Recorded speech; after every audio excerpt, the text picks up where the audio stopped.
Hello, we're going to talk about investment literacy. This is a really interesting topic because it talks about the lack of knowledge on investing and managing financial assets, such as stocks, bonds, and other types of investments. If you go talk about as well, like you can talk about real estate as well and many other ways of alternative ways of investment.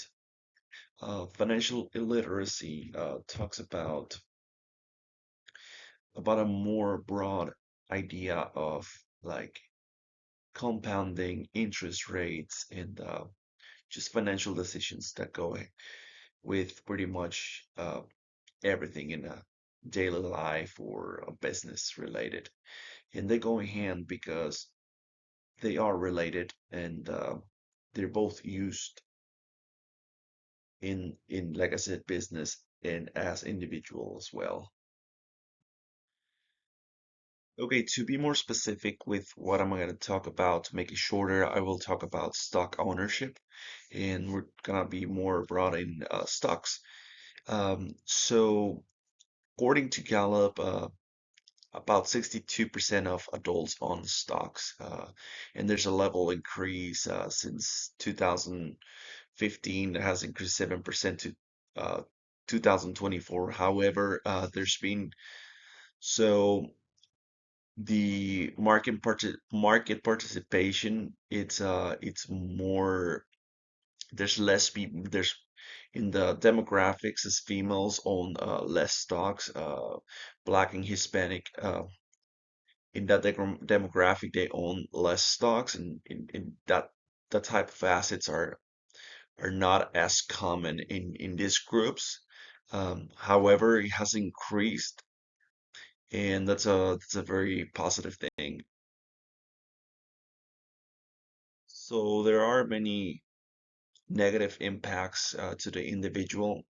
So stocks have around a 10 to 15% return of investment every year as an average. And this is for S&P 500. If people aren't investing in S&P 500, just for example, uh, some people in other investments may be receiving less return of investment, or just by not knowing how to invest, they might not be taking advantage of these type of returns. Um, they can also have a poor retirement due to knowing the having the knowledge of the return of investment of their assets. Also taking bad decisions such as like buying the wrong stocks or buying the wrong assets. Also, there's financial risks where when it comes to making the person more susceptible for falling into scams or buying, just like we said, taking bad decisions, and that can also be fed by misinformation. Most of the times, when someone doesn't have a knowledge, they're easier to fall into the traps of misinformation and scammers. And of course, there are impacts to the society as a whole, which it'll it'll widen the wealth inequality and reducing the social mobility. Making social mobility means when someone is born into, let's say, a level of poverty, and it makes it harder to move up in the ladder, like harder to get to the middle class or a more wealthier class. Also makes you more reliant in the government aid, such as people that have low incomes and have bad retirements. They may rely more on the government aid, such as food stamps and um, just social security benefits that might not be very large for the needs of the individual, and that way also like taking funds from other sectors of the society as well. So this has everything to do with financial wellness, such as the like we discussed at the beginning, the financial literacy. Um, not this is a topic that you have to have financial literacy, at least a basic, to be able to, for like money management and personal finance skills. It's important to know how the basic of financial literacy works, so you can know what's your returns, what are you expecting, so you can manage basically your budget, your needs, or anything that is related to that. Let's say you work for a company, and so you know how much you need to keep putting into your 401k to know what's gonna be your final result whenever you're retiring. You will know how much you're gonna pay in taxes, how much also you can invest in another type of assets as well without risking all your money, or also taking advantage of assets that can help you get closer to your goal. Or and I cannot think about better solutions than teaching programs. I believe financial institutions such as banks can give a lot of information about this, teach people about how to take advantage of investing in assets and how to invest for the retirement.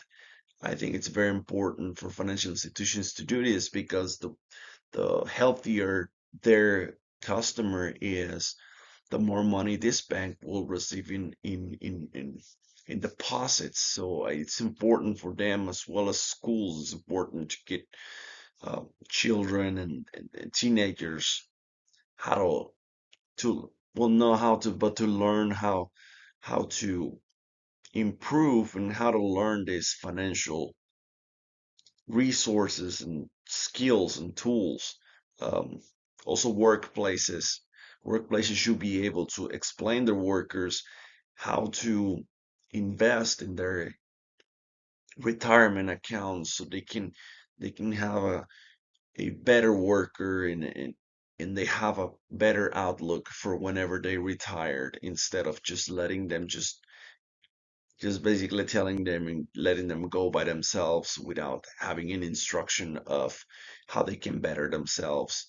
Also, I really enjoy having accessible financial tools, resources, and websites. I do use a lot of website called Investopedia, where I have learned a lot of this, basically investment literacy.